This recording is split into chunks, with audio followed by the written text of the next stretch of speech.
महिन्यापूर्वी संसदेत मोदी सरकारला पहिल्यांदाच मोठा धक्का बसला होता। देशात बहुमताचं सरकार असतानाही एक महत्त्वाचं घटनादुरुस्ती विधेयक सरकारला मंजूर करून घेता आलं नव्हतं।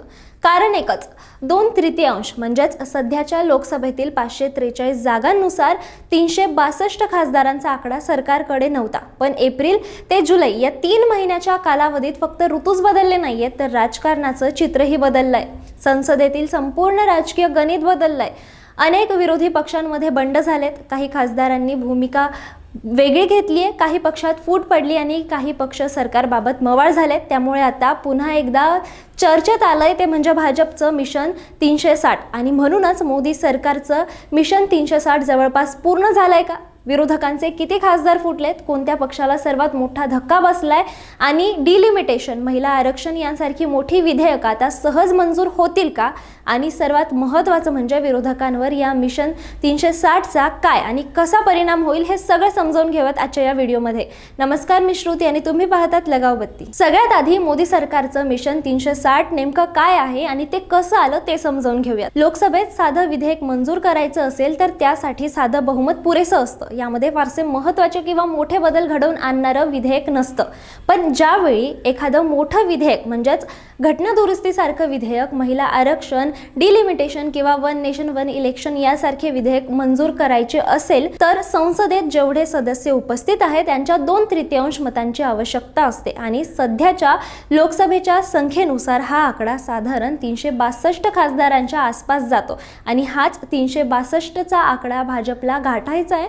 पण यासाठी भाजपची एवढी धडपड का आहे? तर आपल्याला माहिती आहे की एप्रिल महिन्यात संसदेच्या विशेष अधिवेशनात मोदी सरकारने महिला आरक्षण आणि डिलिमिटेशन संबंधित विधेयक आणण्याचा प्रयत्न केला होता, पण मतदानाच्या वेळी सरकारला आवश्यक 2/3 बहुमत मिळालं नाही।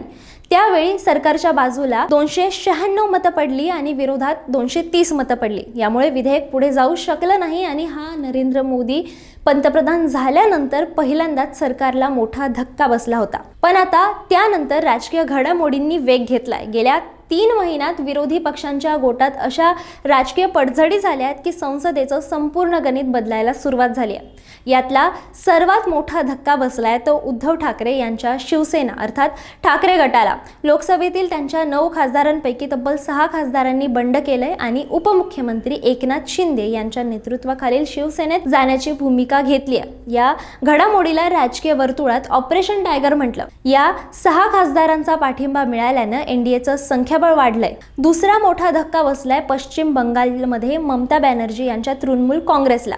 तृणमूलमधून फुटलेल्या nationalist citizen party of India या नव्या गटातले 20 खासदार सरकारच्या बाजूने गेलेत। तृणमूलचे काही माजी राज्यसभा सदस्यही भाजपमध्ये दाखल झाल्यामुळे बंगालच्या राजकारणातही मोठे बदल झालेत। म्हणजेच जसं महाराष्ट्रात शिवसेना आणि राष्ट्रवादीचं झालं तेच बंगालमध्ये तृणमूलचं झालं।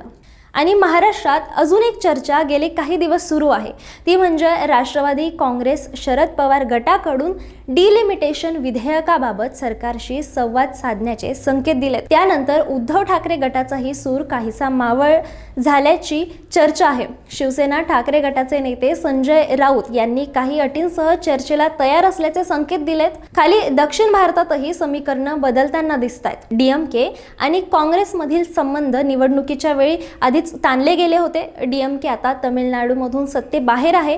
डीएमकेचे लोकसभेत 22 खासदार आहेत। या खासदारांनी लोकसभा अध्यक्षांकडे काँग्रेसपासून वेगळं बसण्याची परवानगी मागितली आहे। त्यामुळे केंद्र सरकारची नजर आता डीएमकेवर सुद्धा आहे। सरकार बॅकडोर चर्चेतून डीएमकेचा पाठिंबा मिळवण्याचा प्रयत्न नक्की करणार। हे सगळं झालंय मागच्या 3 महिन्यात। त्यामुळे आता एकदा संख्येचं गणित पुन्हा पाहूयात। एनडीएकडे सध्या त्यांचे जवळपास 293 खासदार आहेत।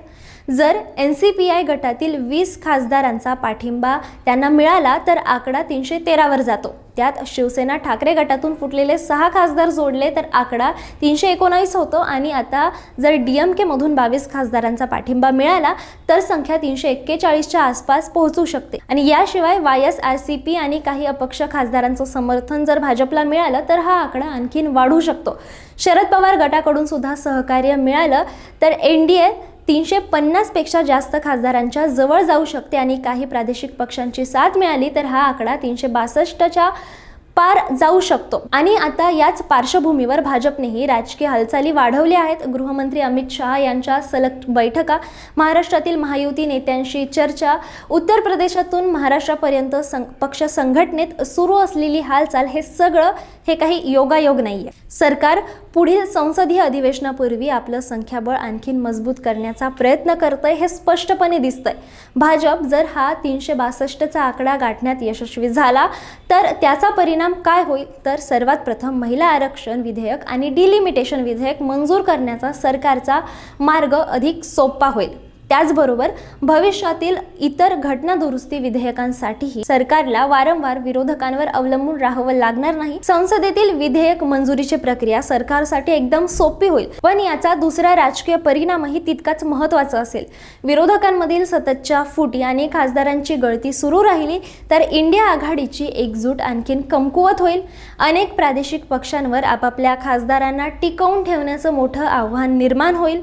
पुढच्या निवडणुकांपूर्वी विरोधकांचा राष्ट्रीय पातळीवरील समन्वय साधणं अवघड होऊन जाईल। दुसरीकडे भाजपसाठी हे केवळ संख्याबळ वाढवण्याचं मिशन नाहीये, तर आगामी निवडणुकीपूर्वी स्थिर सरकार आणि मजबूत संसद असा संदेश देण्याची संधीही आहे। मात्र या सगळ्या चर्चांमध्ये एक गोष्ट ही खूप महत्त्वाची आहे। यातले काही आकडे हे फिक्स असले तरी काही खासदारांचा पाठिंबा, हा संभाव्य फुटी आणि विविध पक्षांच्या भूमिका याबाबत अनेक दावे आणि राजकीय वर्तुळात चर्चा सुरू असल्या तरी त्यातील काही गोष्टी अधिकृतपणे निश्चित झालेल्या नाहीये। त्यामुळे पुढील संसदीय अधिवेशनात प्रत्यक्ष मतदानाच्या वेळी कोणता पक्ष कोणती भूमिका घेतो यावरच अंतिम चित्र स्पष्ट होणार आहे। एप्रिलमध्ये ज्या सरकारला 2/3 बहुमत मिळालं नव्हतं, तेच सरकार आता जुलैच्या अधिवेशनापूर्वी त्या जादुई आकड्याच्या अधिक जवळ पोहोचल्याचं चित्र दिसतंय। आता आगामी अधिवेशनात महिला आरक्षण, डिलिमिटेशन आणि मोठ्या घटना दुरुस्तीची विधेयक मंजूर होणार का, की विरोधक पुन्हा एकदा सरकारचा मार्ग रोखतील, याचं उत्तर संसदेच्या पुढील अधिवेशनात मिळेलच। तोपर्यंत तुम्हाला काय वाटतं, मोदी सरकार मिशन 360 पूर्ण करेल का? तुमचं मत आम्हाला कमेंटमध्ये नक्की सांगा। व्हिडिओ आवडला असेल तर व्हिडिओला लाईक करा आणि अशाच राजकीय विश्लेषणासाठी लगाव बत्तीला सबस्क्राईब करा।